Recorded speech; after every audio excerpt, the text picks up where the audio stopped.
créé Adam et Ève à partir d'une même nafs. Et 2, il a tiré des hommes et des femmes en multitude. Il nous le rappelle aussi dans Surat al-Hujurat lorsqu'il s'adresse encore aux gens en leur disant Ya ayyuhan nas, inna khalaqnakum min dhakarin wa untha. Il nous rappelle, il n'a pas fait la différence. On vous a créé, vous les gens, à partir d'un homme, mais aussi d'une femme. C'est pas un homme tout seul. Et on voit qu'Allah subhanahu wa ta'ala, dans ces versets, il met sur un même pied d'égalité l'homme et la femme, et ça sur plusieurs points. Même si on va voir que la femme elle a des particularités qui sont propres à elle, des devoirs et des droits qui sont les siens, comme l'homme il a des droits et des devoirs qui sont les siens. Alors, comme je disais, Allah subhanahu wa ta'ala il a établi une relation d'égalité entre l'homme et la femme. C'est pas moi qui me le dis, c'est Allah Azza wa Jal qui nous le rappelle dans le Coran, et il nous dit que l'homme il a autant de droits que la femme, et la femme a autant de droits que l'homme. La femme a autant de devoirs vis-à-vis de son mari, par exemple, ou de tout autre homme, mais l'homme aussi, il a aussi des devoirs vis-à-vis de sa femme ou de toute autre femme. Allah Azza wa Jal nous le dit dans le Coran, وَلَهُنَّ مِثْلُ الَّذِي عَلَيْهِنَّ بِالْمَعْرُوفِ. Quand Allah subhanahu wa ta'ala il parle des droits et des devoirs entre époux, il dit et elles ont autant de droits vis-à-vis de leur époux et de devoirs que ont des droits et des devoirs vis-à-vis d'elles. Donc ça résume la chose. De même, Allah Azza wa Jal, il nous apprend que justement, même du point de vue de la religion, dans la conception religieuse des choses, de la relation avec Allah subhanahu wa ta'ala, l'homme, il est comme la femme, il n'y a pas de différence. Allah Azza wa Jalla nous dit dans le Coran وَمَنْ يَعْمَلْ مِنَ الصَّالِحَاتِ مِنْ ذَكَرٍ أَوْ أُنْثَى وَهُوَ مُؤْمِنٌ فَأُولَٰئِكَ يَدْخُلُونَ الْجَنَّةَ وَلَا يُظْلَمُونَ نَقِيرًا. Allah Azza wa Jalla dans Surat An-Nisa, il nous rappelle cette évidence qu'aux yeux d'Allah Azza wa Jalla, l'homme et la femme, ils sont pareils du point de vue de leur foi et de leurs œuvres. Et il nous dit, quant à celui qui fait des bonnes œuvres parmi les hommes ou les femmes, il a inclus les deux, il n'a pas juste parmi les hommes. Quant à ceux qui font des bonnes œuvres, qu'ils soient un homme ou une femme, tout en étant croyants, ceux-là entreront au paradis et ne seront lésés, ne serait-ce que le poids de la pellicule d'un noyau de jade. Et ça nous interpelle parce que chacun de nous, on va dire, oui, mais attends, toi tu nous dis ça, Akhi, mais Allah il dit aussi, الرجال قوامون على النساء بما فضل الله بعضهم على بعض وبما أنفقوا من أموالهم. On pourrait lui dire, mais non, mais Farid, tu es en train de nous dire que l'homme c'est comme la femme. Walakin Allah Azza wa Jalla, il dit que l'homme il a le qiwama sur la femme.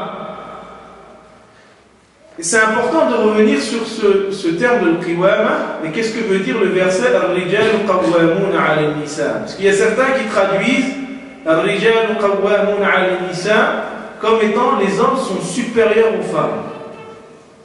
Et c'est une traduction qui est fausse et une compréhension du verset qui est erronée. Si on voulait donner un sens plus juste à ce verset, le sens du verset veut dire les hommes ont l'autorité sur la femme. Et ça en raison de ce qu'Allah subhanahu wa ta'ala leur a attribué par rapport à celle-ci, mais aussi en raison de l'argent qu'ils dépensent pour elle. Et là on voit que le qiwama c'est pas la supériorité, ça ne veut pas dire que l'homme il est meilleur que la femme. Mais ça veut dire que l'homme il a l'autorité sur sa femme dans le foyer pour une raison simple, c'est qu'Allah subhanahu wa ta'ala il lui a donné l'autorité.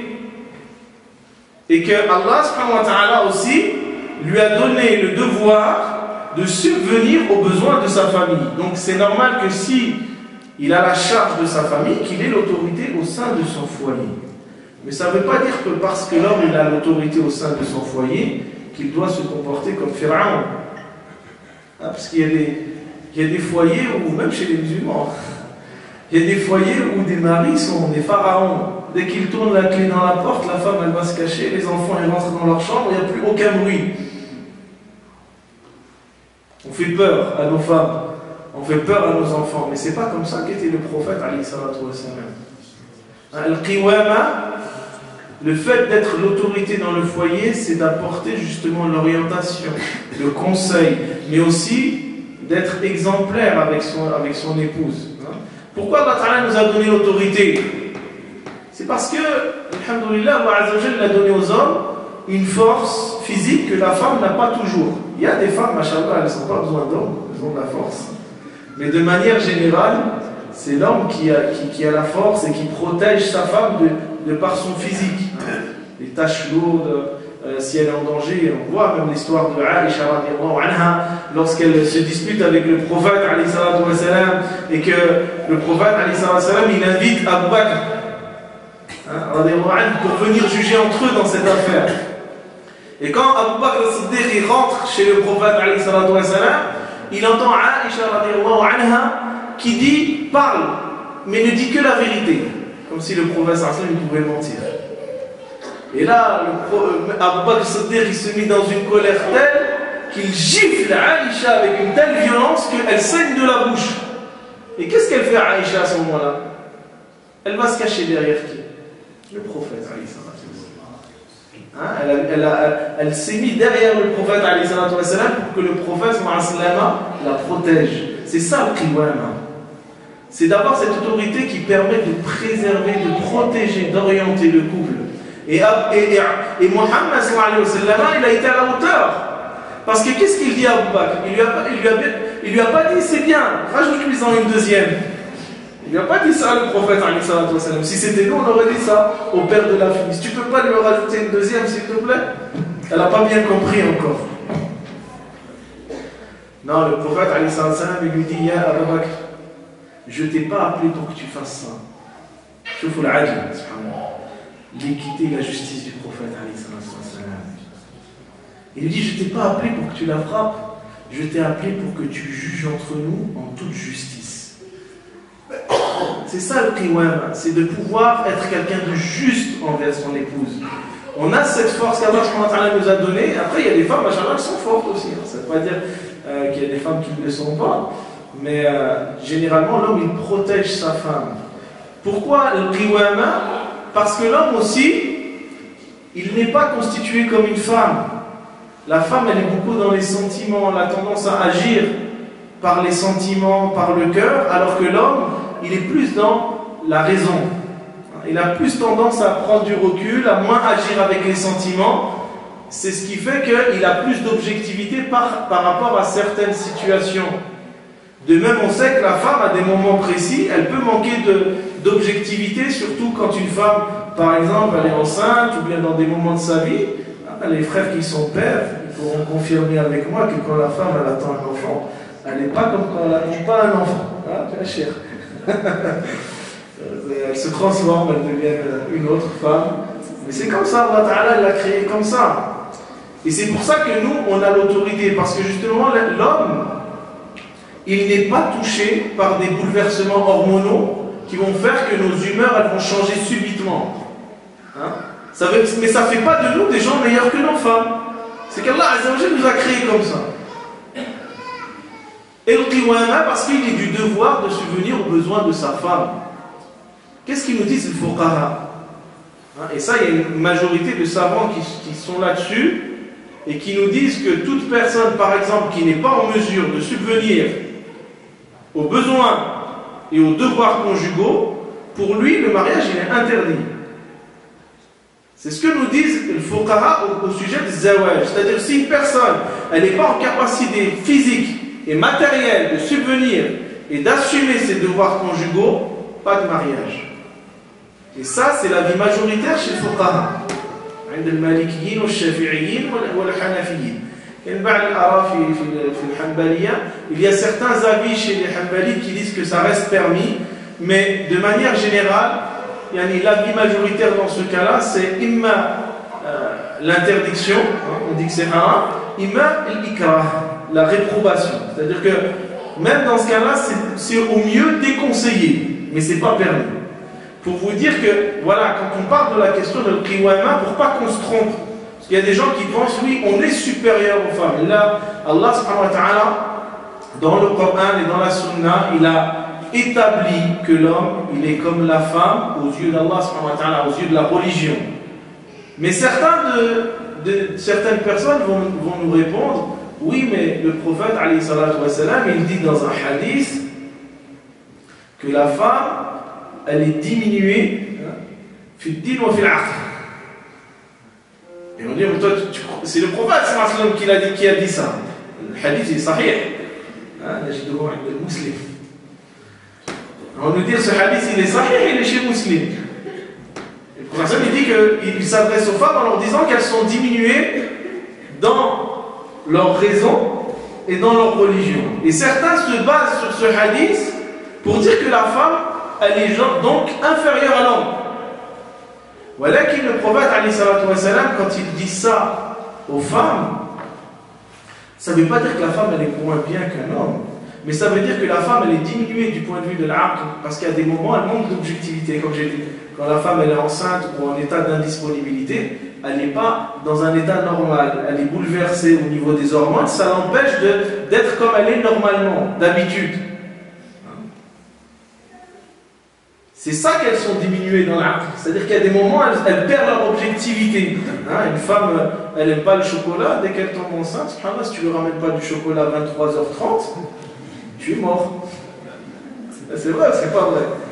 Ou alors, ta femme, elle sait que tu es en plein hiver au mois de décembre, elle est enceinte, j'ai oublié le partir. Ça, on comprend bien qu'elle manque de l'objectivité, là. On est d'accord. C'est ça que ça veut dire qu'elle est diminuée dans l'aql. Ça ne veut pas dire qu'elle est moins intelligente, ça ne veut pas dire qu'elle est moins bien aux yeux d'Allah Azza wa Jal, mais qu'à des moments dans sa vie, elle manque d'objectivité parce qu'elle a des bouleversements hormonaux. Et quand le prophète dit qu'elle est diminuée dans son dîn, ça ne veut pas dire qu'elle est moins bonne croyante, qu'elle est moins bien aux yeux d'Allah Azza wa Jal, mais ça veut dire qu'à des moments, la femme, elle ne peut ni prier, ni jeûner. Alors que l'homme, lui, il n'est pas sujet à cette interruption dans l'adoration d'Allah. C'est comme ça qu'on doit comprendre le texte. Après, il y en a qui vont nous dire, oui, mais d'accord, disons que toi, tu as raison. Mais le prophète, il dit bien que la femme, elle a été créée à partir d'une côte et qu'elle est tordue. Non, je vous le dis parce que moi, c'est des frères qui m'ont interpellé comme ça. Il y en a qui veulent à tout prix que la femme, elle soit inférieure à l'homme. Et que la femme, elle n'ait aucun droit, même en islam. Alors je répondrai à ce hadith encore une fois, que quand le prophète il donne l'image de la femme comme une côte qui est tordue, ça ne veut pas dire que la femme, elle est tordue. Parce que celui qui pense ça, quelle piètre opinion il a de sa mère. Et quelle piètre opinion il a de sa fille. Et quelle piètre opinion il a de sa sœur. Parce que sa femme, c'est une mère aussi. C'est une sœur. C'est une fille. Comment on peut avoir cette pensée que ma mère, elle soit comme ça, que ma fille, elle peut être comme ça, que ma sœur, elle peut être comme ça? On n'a rien compris si on pense que nos mères, elles sont comme ça, comme... Oui, les femmes sont tordues. N'oublie pas que ta mère, c'est une femme. N'oublie pas que ta sœur, elle est ta sœur, et que c'est une femme. Et même si elle est petite, elle deviendra une femme. N'oublie pas que ta fille, même si c'est ta fille aujourd'hui, demain, elle deviendra une femme. Est-ce que tu accepteras que demain, ton gendre, ils disent devant toi, ah, ta fille, elle est tordue comme une côte? Wallahi, on ne l'acceptera pas. On ne l'acceptera pas quand c'est nos filles. Et nous, on voudrait que nos beaux-parents, ils l'acceptent pour leurs filles. Le hadith, quand nous parle de la côte, quand le prophète nous parle de la côte, c'est pour dire que la femme, elle est spécifique. Elle a sa particularité. Elle n'est pas comme l'homme. Et quand le prophète nous dit qu'elle est tordue, si vous essayez de la rendre droite, elle va se casser. Ça veut dire que si tu essayes de rendre une femme autre chose qu'une femme, tu vas la casser. Mais tu dois la respecter dans sa spécificité. Tu dois la respecter telle qu'elle est.